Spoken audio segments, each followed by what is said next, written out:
I love you too తమ్ముడు. I love you all.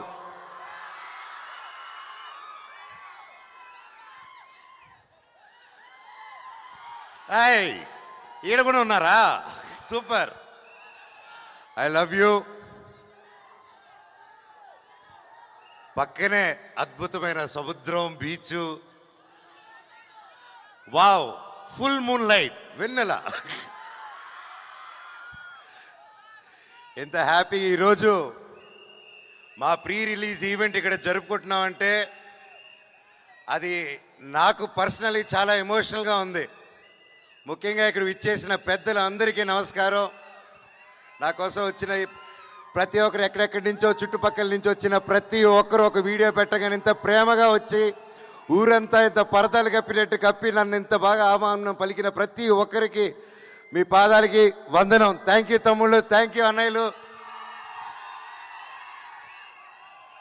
నాకు మీరున్నంత వరకు ఏది కాదప్ప. చెట్టు పేరు జాతి పేరు చెప్పుకొని మార్కెట్లో అమ్ముడు పోవడానికి నేను కాయ పొండ కాదు, మీ మనోజ్ని.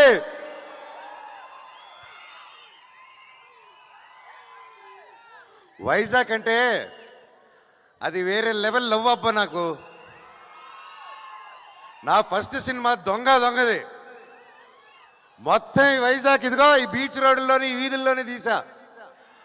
అప్పుడు ఇదిగో మన డ్యాన్స్ వెంకట్ అన్న కూడా నా తోడు ఉన్నాడు, బాలు, ప్రతి ఒక్కరు. అండ్ రాజుబాయ్ కానీ, శ్రీ సినిమా కానీ, ప్రతిది నేను మీకు తెలుసా కానీ, బిందాస్ కానీ, వేదం కానీ, మా వేదం క్లైమాక్స్ అంతా ఇక్కడే తీసాం. నాకు వైజాగ్లో ఎన్ని కష్టాలు వచ్చినా ఏదొచ్చినా నాకు ఒక ఫ్రెండ్ ఉన్నాడు, శ్రీనివాస్ రెడ్డి టెడ్డీ అనేసి వైజాగ్లో. నాకు ఏ బాధలున్నా ఆడికి ఫోన్ చేస్తే చాలు, చెప్పరా బావా అంటాడు. అక్కడే సగం బాధ వెళ్ళిపోతుంది.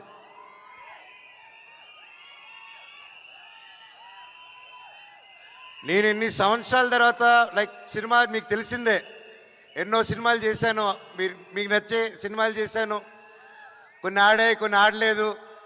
అయినా కూడా మీ అభిమానం రోజు రోజుకి పెరిగిందే తప్ప తగ్గలేదు ఏ రోజు. అది నేను ఏ జన్మ చేసుకున్న రుణమో, నా తల్లిదండ్రుల ఆశీస్సులు, ఆ భగవంతుని ఆశీస్సులు. ఈరోజు నాకు ఇంత పెద్ద కుటుంబం తయారైంది. నాకు వచ్చిన చిన్న గ్యాప్ అప్పుడు, చిన్నపాటి గ్యాప్ అప్పుడు సినిమాల్లో నేను ఎక్కడికి వెళ్ళినా ప్రేమగా అన్నయ్య సినిమా ఎప్పుడు అనేసి నన్ను కౌగులించుకొని అడిగేటోళ్ళు. నేను ఎక్కడ ఇంటర్నెట్లో కానీ నా ఫ్రెండ్స్ పంపించారు కానీ ఎప్పుడైనా కమెంట్లు చూసినా, ఏదైనా మేం చేసినా, వెన్ ఈజ్ యువర్ కమ్బ్యాక్, నీ సినిమా ఎప్పుడు, ఏదో ఒకటి నువ్వు సినిమాలు చేయి చాలు అన్నట్టు నాకు ఎప్పుడు అండగా ఉన్నారు మీరు. అది నాకు తెలియకుండానే ఒక ప్రెషర్ లాగా బిల్డ్ అయిపోయింది నాకు. ఏది చేద్దాం, ఇది చేద్దామా, అది చేద్దామా అని. వాటి నాకు నచ్చితే ప్రొడ్యూసర్స్ నచ్చదు, ప్రొడ్యూసర్స్ నచ్చింది వస్తే నాకు నచ్చదు. ఎలా దీన్ని తీసుకెళ్దాం అన్న టైంలో ఈ సినిమాలో శ్రీరాముడు లాగా నా జీవితంలోకి మా డైరెక్టర్ శ్రీరాముడు లాగా వచ్చాడు.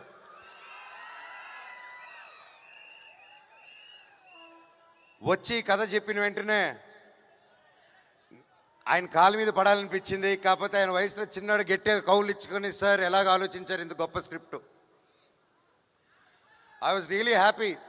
అంటే నేను బ్లాక్ స్వాడ్ గురించి చెప్పాలంటే మహాబీర్ లామా అండి. నేను మనోజ్ మంచు కంబ్యాక్ 2.0. ఇది ఏంటి, ఎలా రావాలి ఈ కంబ్యాక్ అనే, నీ కంబ్యాక్ కావాలంటే అప్పుడు నాకు మిరాయే కరెక్ట్ నా కంబ్యాక్ అని 3 సంవత్సరాల క్రితం ఈ సినిమా ఒప్పుకున్నాను. ఆర్టిస్ట్ అనేటోడు ఏ క్యారెక్టర్ చేసినా అతను ఆర్టిస్టే. Perfect director, perfect production, perfect కథ పడినప్పుడు ప్రతి ఒక్క రోల్ అద్భుతంగా ఉంటుంది, బాహుబలిలో ఉన్నట్టు.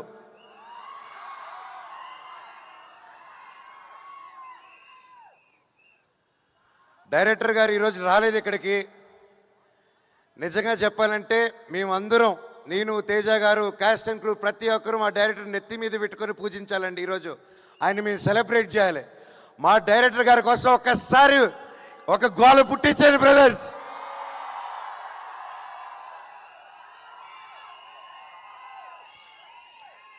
డైరెక్టర్ గారు మీకే ఈ ప్రేమంతా. Thank you. మా డైరెక్టర్ గారు లేకపోతే ఇంత పెద్ద విషయం ఈ అనుకున్న బడ్జెట్లో సాధించడం చాలా కష్టం అండి. నాకు వచ్చి కథ చెప్పినప్పుడు బ్లాక్ స్వాడ్ మహాబీర్ లామా, అతను కూడా మహాబీర్ లామా 2.0 అన్నట్టే సినిమా మొత్తం అంటూ ఉంటాడు. ఎందుకంటే బ్లాక్ స్వాడ్ అని అతను మీరు చూస్తే అవెంజర్స్లో ఒక థానోస్ లాగా, ఇతనికి నాకు బ్లాక్ స్వాడ్కి కొన్ని అండర్స్టాండింగ్లు కొన్ని కలుస్తాయి. బ్లాక్ స్వాడ్ కూడా ఏంటంటే ఈ కులాలన్నా తక్కువ జాతి పై జాతి అన్నా ఏది అన్నీ నచ్చదు బ్లాక్ స్వాడ్కి. అలా కులం పేరెత్తిన అర్హత అన్న వాళ్ళన్నా ముక్కలుగా సగానికి నరుగుతాడు బ్లాక్ స్వాడ్. సో బ్లాక్ స్వాడ్ ఎన్నుకున్న దారి విధ్వంసం. అతను 9 పుస్తకాలు దొరికేంత వరకు అడ్డు ఏదొచ్చినా ఫసక్ అంతే. నేను ఇంత గొప్ప క్యారెక్టర్ చేయడం నన్ను నమ్మి విశ్వప్రసాద్ గారు, అప్పటికి ఏ సినిమా ఆల్మోస్ట్ 6 years అయింది, అప్పటికి 3 years బ్యాక్ ఈ సినిమా మొదలైనప్పుడు 6 years గ్యాప్ నాకు. అప్పటికి తేజ సజ్జా గారికి హనుమాన్ రాలేదు. ఇంత ఒక పెద్ద సినిమా చేస్తున్నాము, ఆల్రెడీ ఒక బ్యానర్లో మొదలుపెట్టి చేస్తున్నాము, పెద్దగా అవుతుంది సినిమా అంటే అప్పుడు విశ్వప్రసాద్ గారు ఆ సినిమా చూసి, ఇది నీ ట్రైలర్ చూసి ఒక చిన్న కొంచెం షూట్ చేసిన భాగం లేదు, ఇది ఇంకా బాగా తీయాలి, ఇంకా గ్రాండ్ స్కేల్లో తీయాలని ఆయన ముందుకొచ్చి నన్ను తేజాని నమ్మి ఇన్ని కోట్లు పెట్టి చేశారంటే కేవలం డైరెక్టర్ గారు స్క్రిప్ట్ నమ్మి చేశారు. సార్ మీకు జీవితాంతం మీరు రుణపడి ఉంటాం సార్. అండ్ నేను మాటకు కాదు, మీకు తెలుసు నేను మనసుకు పూర్తిగా ఏది ఏమైనా కానీ అన్న మీ ఇష్టం అన్నానని అంటూ ఉంటాను. ఎందుకంటే అది నా మనసు పూర్తిగా మీ మీద ఉన్న గౌరవం పెట్టేసుకున్నానన్న. ఈ రాయలసీమలో ఏదో ఒకసారి పెట్టేసుకుంటే అంతే, అది జీవితాంతం. వీళ్ళు కూడా అంతే, అదే ప్రేమ. థ్యాంక్ యూ అన్న. వితౌట్ యూ నేను ఏ ప్రొడ్యూసర్ని చూడలేదు.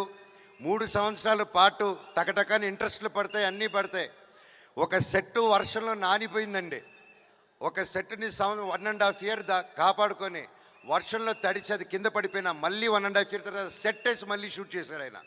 వేరే వాళ్ళు చుట్టే గ్రీన్ మ్యాట్ అది ఇది అంటారు, హీ డిడ్ంట్ కాంప్రమైజ్ అండి. అలాగే ఆయనకున్న సపోర్ట్ సుజిత్ గారు, థ్యాంక్ యూ. మా ఎగ్జిక్యూటివ్ ప్రొడ్యూసర్ అండి. సో ఆయన టెన్షన్ పార్టీ అంటూ ఉంటాం మేమందరం. సో ఎప్పుడు కూర్చోరొడ్డి ఎప్పుడు అటు ఇటు పరిగిస్తూ చాలా కష్టపడి, thank you sir for being our support. అలాగే మా మేనేజర్ రమణ గారు, సార్ లవ్ యూ సార్. మాకు మొరాకన్ సెట్కి మంచి ఆర్టిస్టులు తీసుకొచ్చారు మీరు, ఐ లవ్ యూ. చెప్తా తమ్ముడు. అలాగే నా తమ్ముడు తేజ సజ్జా గారు 3 years అప్పుడు ఒక 4 years బ్యాక్ అలా మేము బయటకు కలిసినప్పుడు తమ్ముడు కలిసి చెప్పాను, నువ్వు నాకు ఎప్పుడు ముచ్చటగా ఉంటావు. నాకు అప్పుడు బాబు ధైర్యం బుట్టి ఎత్తా 1-2 years అయింది. అప్పుడు నేను తమ్ముడు నవ్వుతూ ఉంటే చిన్నప్పటి నుంచి ఆ క్యూట్గా చూసి నేను ఎప్పుడు తమ్ముడు నువ్వు నవ్వుతుంటే నా కొడుకు గుర్తుకు వస్తాడు, అదే స్వచ్ఛమైన నవ్వు నీది, ఎంత క్యూట్గా అది చిన్నపిల్లాడు నవ్వు అని చెప్పాను. అండ్ ఆ టైంలోనే తమ్ముడికి ఒక మాట ఇచ్చాను, తమ్ముడు నువ్వంటే నాకు ఇష్టం మనస్ఫూర్తిగా, నువ్వు పిల్లు నీ సినిమాకి ఏ క్యారెక్టర్ ని అన్నొచ్చి చేస్తాడు నీకోసం అని చెప్పి మాట ఇచ్చాను. అన్న నిజమా అన్నాడు. ఇదిగో తమ్ముడు నా చేయి మాట అన్నాను. 6 నెలల తర్వాత తమ్ముడు వచ్చి అడిగాడు. ఒక్క సెకండ్ గ్యాప్ ఇవ్వకుండా డైరెక్టర్ని పిలిచి విని ఇమీడియట్గా బ్లాక్ స్వాడ్గా మారాను. థ్యాంక్ యూ తమ్ముడు. కలిసి కష్టపడి ముందుకు వచ్చాం. అలాగే పోస్ట్ ప్రొడక్షన్ కూడా బాగా వేడిగా